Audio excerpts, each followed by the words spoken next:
Famille, justice, enfance. Famille, justice, enfance, ce soir, c'est la suite de la semaine dernière, c'est le numéro 2, toujours avec Stéphane Souris, parce qu'on s'est dit à la fin de l'émission, en fait, il y a trop de choses qu'on n'a pas dit, on va faire un complément d'information. TDAH, en fait, dans la semaine dernière, on a vraiment regardé ce que c'était, sa définition, sa pathologie, en fait, la façon dont on l'identifiait, dont éventuellement on commence à le traiter. Mais ce qui est intéressant de regarder aussi aujourd'hui, c'est la façon dont il va être vécu éventuellement par les écoles et les parents. Tout à fait. Si on commence par les parents, ce qu'il faut savoir, c'est que le TDAH est un trouble assez génétique. La question un petit peu récurrente en consultation, c'est aux parents, est-ce que vous, quand vous étiez petit, dans l'enfance, vous avez des soucis plutôt petit côté tête en l'air, ou être dans la lune, ou alors être agité, est-ce que vos parents étaient convoqués, certains... Et c'est là qu'on voit que quand même les temps ont changé, puisqu'ils me disaient, ah oui, moi on m'attachait sur la chaise, ou j'avais du scotch sur la bouche, ou... Oula. Les parents agités, mais on traitait le TDAH de différentes façons. Non, mais on l'oublie un peu, mais il y a 80 ans, on éduquait les enfants à la ceinture. Oui, entre les deux guerres, je crois qu'on a arrêté assez tardivement d'ailleurs, mais ça a perduré durant très longtemps encore. Hein.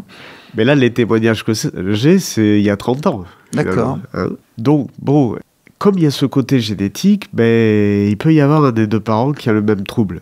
D'accord. Et en fait, c'est là où c'est beau l'humain, c'est que parfois c'est un avantage, c'est-à-dire que le parent qui a le même trouble sait ce qu'il a vécu, sait comment faire et du coup s'en occupe mieux. Mais à l'inverse, parfois, selon la conscience du trouble chez le parent ou comment il a réussi à l'apprivoiser, en avoir conscience, il est resté assez immature et du coup, il amplifie le trouble de l'enfant. Parce que il est trop impulsif. Ça fait comme un arsène, en fait. Voilà, il utilise que il fait un emballement mutuel. Oui, et du coup... D'accord. Ça fait reptile contre reptile et c'est combat à chaque fois. Donc on a ces configurations-là, l'impact sur les parents, et il est comme ça. Il y a d'autres parents qui disent moi, on m'a tellement fâché quand j'étais petit, je me suis dit quand j'aurai des enfants, je leur dirai rien. Alors là aussi, si vous avez un enfant au TDAH et que vous ne mettez pas de limite, la façon dont vous avez réagi à votre propre histoire va amplifier le problème. J'ai aussi pas mal de faux TDAH où il y a tous les signes, si vous voulez. Ils veulent pas travailler, ils sont distraits, ils sont agités, ils sont immatures, impatients, etc. Et quand on creuse, on fait les tests, tout est normal. Et on s'en rend compte que c'est dans l'éducation. D'accord. Donc il y a quand même aussi chez des enfants qui pourraient ressembler à ce qu'on trouve dans la description du TDAH, des choses qui sont purement psychologiques ou on dirait psychodynamiques.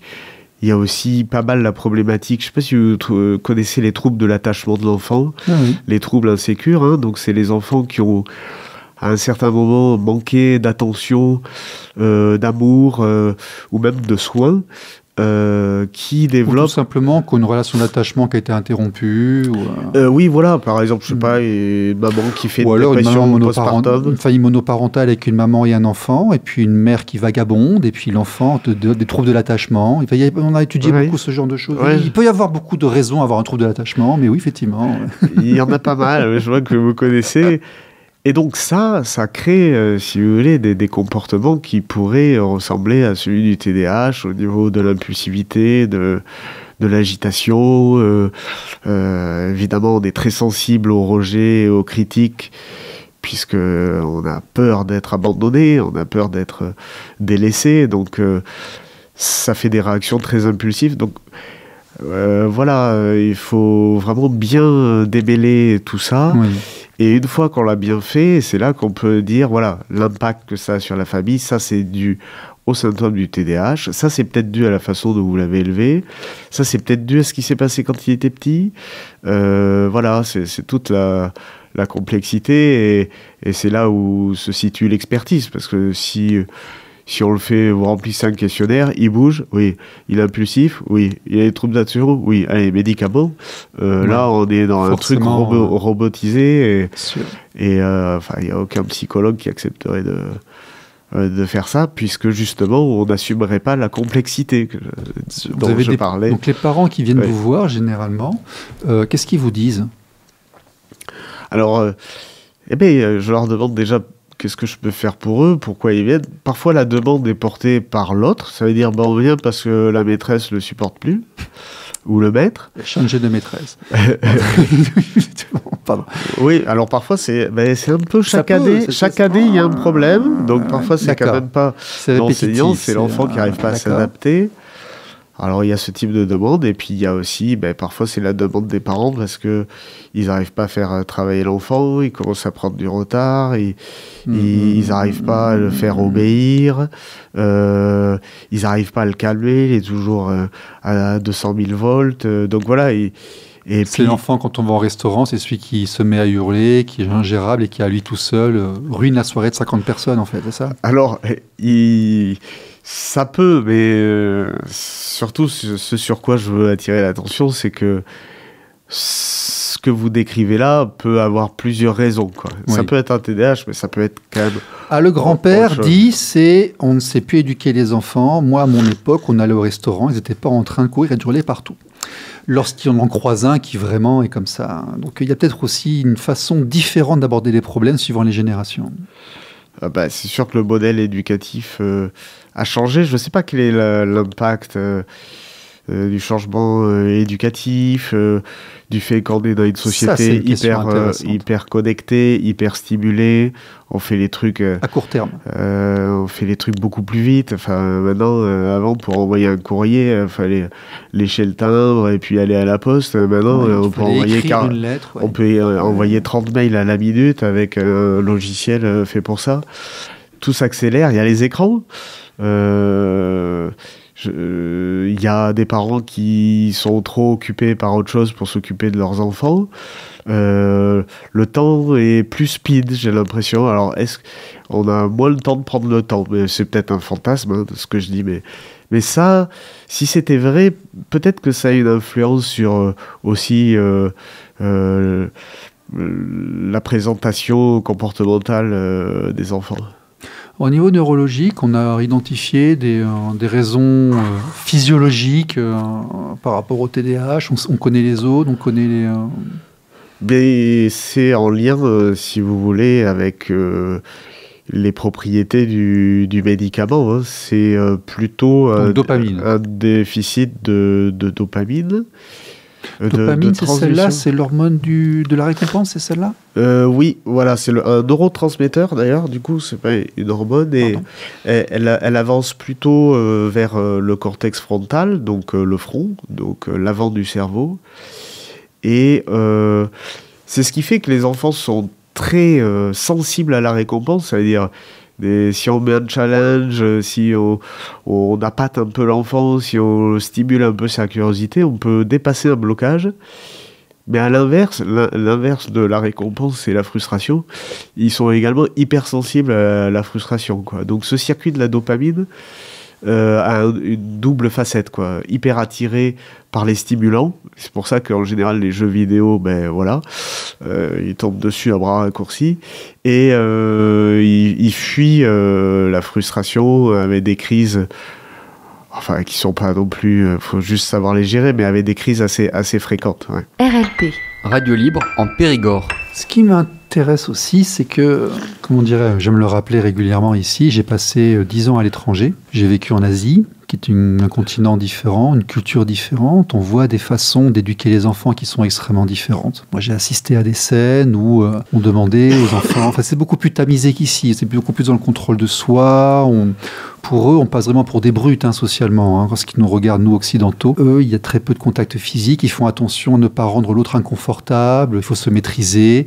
Ma fille était à l'école maternelle. Elle pouvait être sanctionnée pour un geste d'humeur, alors que dans les écoles primaires françaises, il y a des bagarres de cailloux. Donc vraiment, les limites, les tabous sont situés de manière très différente. Et écoutez, des gens, des gamins c'est vraiment un vocabulaire très occidental. Voilà, le TDAH, le trouble de l'attention, le déficitaire de l'attention avec hyperactivité, c'est vraiment quelque chose que peut-être que j'ai pas fait attention quand j'étais parti parce que j'étais pas encore papa. Quand je suis revenu, j'étais papa, mais c'est vraiment quelque chose que je trouve qui est très occidental. Est-ce que c'est pas non plus, je sais pas, est-ce qu'on n'a pas eu tendance à mettre une étiquette sur tous les comportements, à tout médicaliser, à tout essayer d'identifier? Est-ce que enfin, il y a quand même des gens qui ont réussi à me dire ici qu'être intelligent c'était un problème et un handicap. Quasiment. Donc, non, mais j'exagère un petit peu, si vous voulez. Non, vous n'exagérez pas. Bon. Je connais bien ce sujet-là, puisque je donne des cours à la fac sur le haut potentiel, et c'est vrai qu'il y a beaucoup de bouquins qui disent que c'était presque un handicap. Oui, mais heureusement, il y a la science.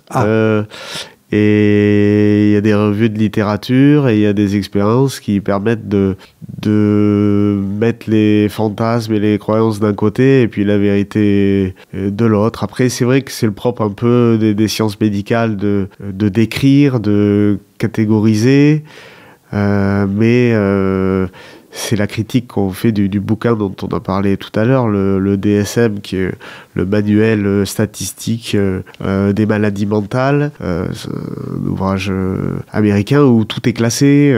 En plus, aller voir un enfant et lui dire « tu as ça », c'est impliquant. Oui, c'est pour ça qu'on le fait vraiment que s'il y a plus à y gagner qu'à y perdre. Mais moi, de mon point de vue, je pense que ça fait quand même partie d'un progrès de pouvoir mieux prendre en charge quand on le détecte dans une culture donnée, parce que votre exemple, moi, il m'intéresse fortement, puisque ça veut dire que dans une culture donnée, le trouble s'exprime pas de la même façon. On apprend aux petits Coréens à ne pas réagir émotionnellement aux sollicitations. Par exemple, ils sont sur un banc, on met un jouet qui est devant. Non, tu ne sautes pas dessus en hurlant, tu te retiens. Tu te demandes si tu peux y aller. Donc, dès le début, il y a l'apprentissage de la frustration, la gestion de la frustration. Vous savez, on a tous un peu ces caricatures qui sont là. On les voit à Bangkok quand ils prennent le métro. Ils sont tous en file indienne. C'est une espèce de symphonie. Comme ça, il y a des marques. Le train s'arrête à cet endroit-là. Ils se laissent passer comme ça. Et on compare au boxon qu'il y a au métro parisien. Culturellement, l'approche est différente. Alors que dedans, c'est pas du génétique parce qu'il y a des expatriés aussi qui font pareil. Donc, c'est vraiment du comportemental. Donc voilà, ça, c'est ce que vous avez vu, et la part de vérité, c'est qu'il y a une part de la culture dans l'expression des symptômes. D'accord. Et puis, néanmoins, dans ces pays-là, si vous regardez les articles scientifiques, vous allez tomber sur des articles sur les enfants qui ont été dépistés et sur la recherche qui est faite sur ceux qui ont quand même le TDAH, quoi. D'accord. Et ils sont aussi à 5%? Ah, je sais pas. Ça, dans ces pays, j'ai que les... Parce qu'effectivement, maintenant qu'on creuse, il y a des différences de comportement. On sait pas que les Asiatiques s'intègrent beaucoup mieux, ont de meilleurs résultats scolaires. Ils ont fait des études. Je serais intéressé à ça. Ma fille étant eurasienne, aux USA, ils regardent un petit peu les parcours en fonction de certaines catégories. Et peut-être qu'il y a un peu de génétique pour certaines choses. C'est possible. Je connais pas je connais vraiment les chiffres que sur le plan international, mais pas pays par pays. Ouais. Mais ça serait intéressant. Ok, donc la façon de gérer en tout cas le trouble est différente suivant les continents et les cultures. Oui, oui. Et on peut le multiplier à tout trouble et toutes les maladies. J'ai un copain qui fait de l'humanitaire en tant que médecin à Madagascar. La façon dont il s'occupe d'une maladie, ça n'a rien à voir avec nous, sans parler de l'accès aux médicaments, etc. Mais on va d'abord demander l'avis du guérisseur avant de prendre n'importe quelle décision. Donc la culture est toujours importante dans la description des troubles, et puis même dans l'expression des symptômes. C'est intéressant, Sigmund Freud, quand il a commencé sur l'hystérie, la façon dont les hystériques faisaient leur crise d'hystérie n'a plus rien à voir avec la façon dont elles se manifestent maintenant, quoi. Donc, les époques et la culture font changer quand même, enfin, ont une influence sur l'expression des symptômes. Enfin, moi, c'est ce que j'ai compris de mes lectures. Ouais, avant, c'était les évanouissements, les paralysies d'un côté, etc. C'est beaucoup plus rare. Hein. D'accord. RLP. Radio libre en Périgord. Vous m'avez dit, on m'avait lancé comme ça, j'ai des interventions, j'enseigne sur le HPI. Ça mériterait une petite émission à lui tout seul, mais c'est un sujet moi qui m'intéresse beaucoup pour différentes raisons, pour mon métier, mon environnement, mes amis, ma fille, mon histoire, tout ça, etc. Comment se fait-il qu'en France, HPI, parfois... à Bangkok, on m'a dit, votre enfant est surdoué, il a un pouvoir potentiel, regardez, elle a 4 ans et demi, elle est trilingue, elle arrive déjà quasiment à lire, il faut s'en occuper, c'est bien, on va la gérer. Et je suis arrivé en France, on m'a dit, mais vous la faites trop travailler, cette petite, c'est un scandale. Bon, la réalité, elle est où ? Eh bien, alors, est-ce que vous l'avez fait trop travailler ? Elle était demandeuse, il me semblait, moi. Oui, voilà, bon, c'était pour savoir, donc elle demandait, donc vous l'avez stimulée. Alors, le HPI, c'est vraiment un cas d'école des problèmes de croyance et de ce qui s'appelle le biais de recrutement. Je ne sais pas si vous savez ce que c'est un biais de recrutement, c'est que on tire des conclusions sur des gens qu'on voit dans un contexte. Par exemple, on tire des conclusions sur les HPI qu'on voit au cabinet de psychologie. Donc, qu'est-ce qu'on se rend compte chez les HPI qu'on voit au cabinet de psychologie ? Eh ben, ils ont des problèmes d'interaction avec les autres enfants, ils supportent pas de s'ennuyer, ils peuvent avoir ils sont hypersensibles à l'injustice, etc. Donc du coup, on en a tiré la conclusion que ça, c'était propre au HPI. Alors ça, je le dis extrêmement souvent dans mes interviews et autres, il faut se méfier des arguments d'autorité. Moi, dans mon univers et dans mon entourage, j'ai constaté que, donc, tout l'univers est comme ça. Il faut se méfier de ça. Mais dans la première émission, on parlait de ce que m'a vraiment appris de faire de la recherche, c'est que ça déconstruit tout ce qui nous paraît évident. D'accord. Dès qu'on le met sous c'est pour ça qu'on ne prend pas un cas particulier pour en faire une généralité. Voilà. Il faut vraiment avoir un éventail, beaucoup de cas pour... Et du coup, bien sûr. Pour finir et enfoncer le clou, eh ben, très bien, il y a certains pays où ils testent tous les enfants. Donc du coup, on s'est aperçu... Le rêve de la Mensa. Oui. Ah oui. Alors, je ne veux pas trop parler de ça, mais c'est juste pour dire qu'on s'est aperçu qu'en fait, dans les HPI, statistiquement, ils allaient mieux que les autres enfants. Ils avaient moins de problèmes sociaux. Ils étaient moins sensibles à l'injustice. En fait, tout ce qu'on avait dit, c'était l'inverse. D'accord. C'est qu'en fait, c'était vrai pour ceux qui venaient au cabinet de psychologie ou pour ceux qui posaient problème à l'école. Mais c'est parce qu'en fait, ils avaient un HPI plus un trouble anxieux, plus des parents un fonctionnement qui pouvait favoriser. On a tiré des conclusions générales sur le petit pourcentage dont on devait s'occuper, voire on a provoqué des troubles en disant que tout le monde était comme ça. Ah ben oui, voilà, c'est ça, oui. C'est simple, en un quart d'heure, l'affaire, elle est pliée. Vous tapez Ramu sur Google, Ramu et HPI, c'est un directeur de CNRS, il a fait les études sur des dizaines de milliers d'enfants, enfin, c'est pas lui qui les a fait, mais qui les a faites, mais... Et puis, il ressort que quand on analyse tous les symptômes qu'on leur prête, eh bien, il n'y en a aucun qui est vrai. D'accord.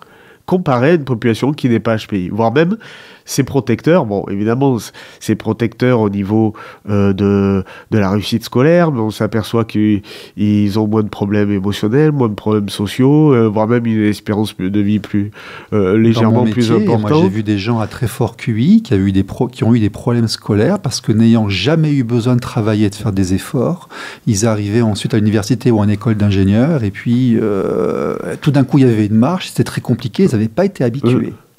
Voilà, mais tout le truc, c'est, oui, ça, vous l'avez vu, mais après, quand on le regarde statistiquement, on s'aperçoit qu'ils sont pas plus en difficulté que les autres, bien au contraire, quoi. D'accord. Donc, sur le cas général, il n'y a pas de différence avec quelqu'un qui le serait pas.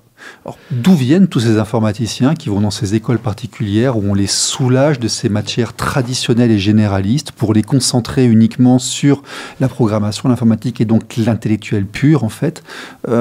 C'est des repères à HPI parce qu'on ne devient pas fou furieux dans les écoles comme celle de directeur de Free de Xavier Niel, là, ou de l'Epitech à l'époque à Paris.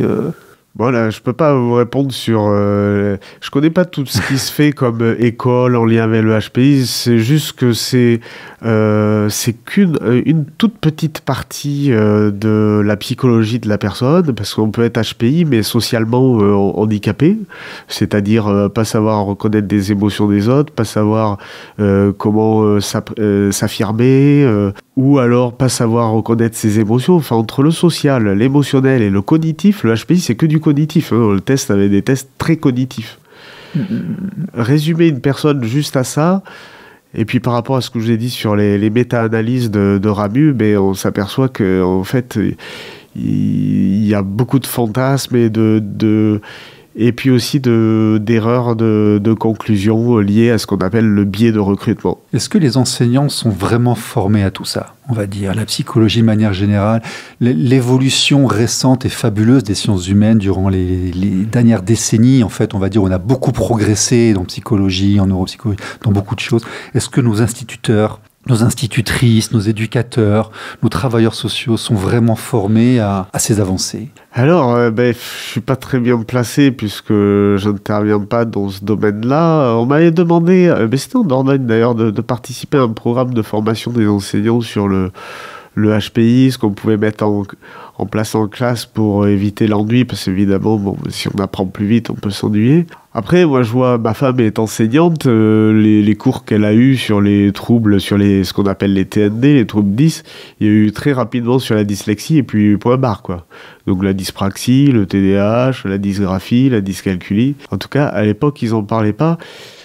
Pour ça, il faudrait faire venir quelqu'un de l'éducation nationale pour vraiment savoir si ça fait partie d'une formation. J'ai l'impression que la formation, elle est plus intra, c'est-à-dire... c'est les gens par eux-mêmes qui vont chercher la connaissance. Mais en fait, c'est les profs qui... moi, j'ai un fils qui est comme ça, donc du coup, je m'y connais. Donc eux, ils arrivent à les détecter en classe et les envoient faire les diagnostics, où ils savent comment s'y prendre. J'ai l'impression que c'est parce que ça les touche personnellement. Qu'ils ont une compétence dans le domaine. Enfin, ça c'est sûr que ça joue, mais c'est assez humain. Quand ça nous touche, on peut développer une compétence, quoi.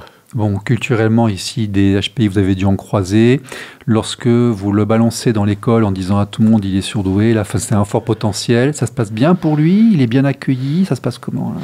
Mais c'est pas comme ça que ça se présente. C'est-à-dire, on balance pas l'enfant en disant qu'il y a un HPI. Déjà, pourquoi on a fait le test? Ah, parce qu'il y a plein de parents qui disent que leur enfant, c'est le meilleur. Et puis, dans les écoles, les institutrices, par contre, les instituteurs disent qu'il y a beaucoup de gens qui viennent les voir en disant que leur enfant est très particulier, qu'il a quelque chose. Ça, c'est un comportement très humain. Déjà, il faut le comprendre, ça. Ils sont confrontés à ça. Et c'est normal, quelque part. Hein. Vous êtes papa, au fait? J'ai pas oublié de vous demander. Oui, alors j'ai 2 filles, Adèle et Juliette. D'accord. Et effectivement, moi aussi, je dois avouer que je les trouve formidables. Mais je me dis pas qu'elles sont HPI quand même. Mais c'est peut-être une variation de l'amour de les trouver formidables. Oui, mais quand ça va jusqu'à... Non, je veux dire, les écoles sont confrontées à beaucoup de parents qui viennent les voir en leur disant ceci. Comment pourrait-on faire pour que l'éducation nationale française accueille mieux les enfants qui soit ont des troubles TDAH et les autres, et ceux qui sont aussi à fort potentiel? Comment est-ce qu'on pourrait aider le système à s'améliorer? Voilà, ça fait partie, on revient un peu du coup sur le programme du jour, puisqu'il y a des aménagements qu'on appelle PPRE, PAP, qui sont des sigles pour dire en gros des séries d'aménagements pour l'enfant. Par exemple, si vous avez du mal à écrire, vous avez des dictées à trous, ou si vous avez des soucis d'attention, on vous met devant et puis on vous fait reformuler les consignes. Il y a un PPRE pour les enfants qui ont un HPI. Hein. C'est depuis 2009, circulaire de l'éducation nationale, qui dit que quand un psychologue a montré qu'il y avait c'est un HPI, il peut y avoir une ribambelle d'aménagements qui sont déjà écrits dans un document qui existe dans l'éducation nationale pour limiter l'ennui ou est-ce que c'est l'excès, mais cette curiosité, cette soif d'apprendre, cette vitesse d'apprentissage. Donc voilà, il y a des aménagements scolaires. Alors pour le PPRE, c'est plus light qu'un PAP, c'est fait par un médecin scolaire, le PAP, mais c'est une liste d'aménagements et ça existe déjà. Et puis, par exemple, pour parler de mon métier, neuropsychologue, on a les 3/4 des demandes que l'on a, c'est pour écrire un compte rendu pour dire est-ce qu'il faut des aménagements et si oui, lesquels, en rapport avec quel trouble pour que l'enfant s'adapte mieux par rapport à sa différence, le temps qui mûrisse, que le cerveau peut-être compense certaines difficultés. Oui, ils évoluent tous différemment de toute façon déjà. Donc voilà, par rapport les réponses qu'on peut donner, ça existe déjà. Hein. C'est de mettre en place des aménagements. D'accord, c'est assez récent quand même, 2009. Bon, ça a 15 ans, mais bon, oui, à notre échelle, c'est quand même relativement récent. Ce qui veut dire que normalement, en théorie, les écoles primaires, les directrices, les instituteurs sont censés avoir les outils pédagogiques pour gérer les situations qui sont en face d'eux. Oui, il y a des outils. Après, je ne sais pas s'ils sont trop au courant, parce que quand moi, sur mon compte rendu, je parle de la circulaire de 2009, de l'éducation nationale, etc., ils ne sont pas toujours trop au courant de ça.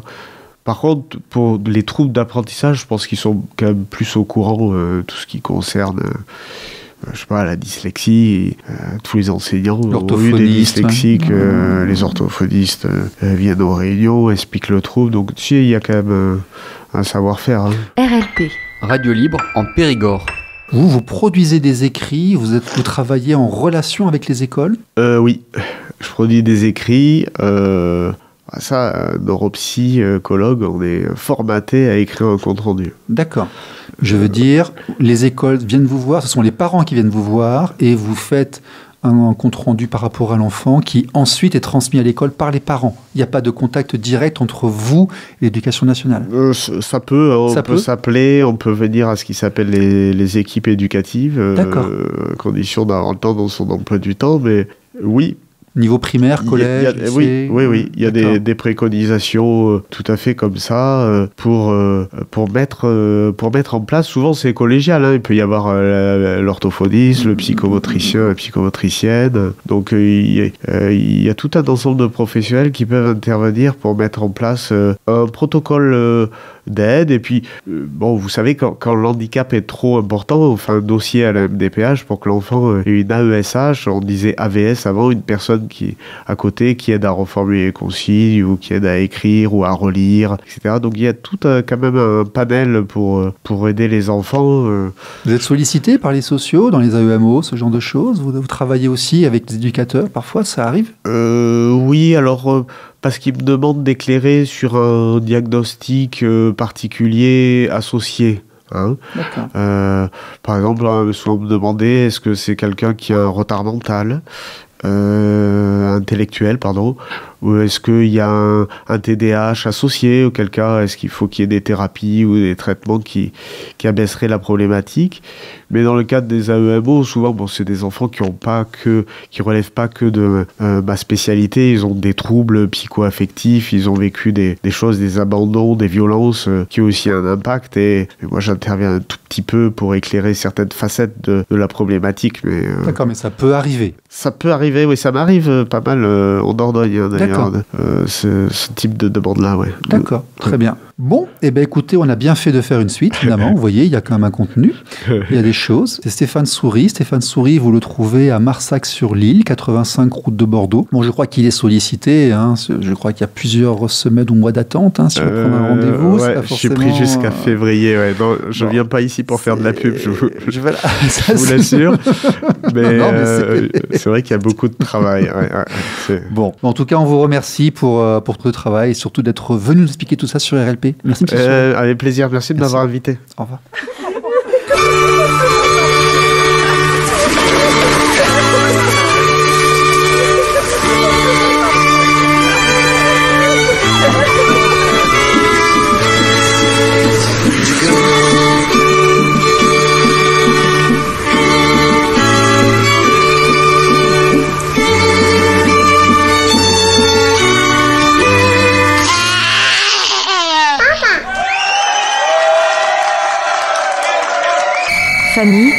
Justice, enfance.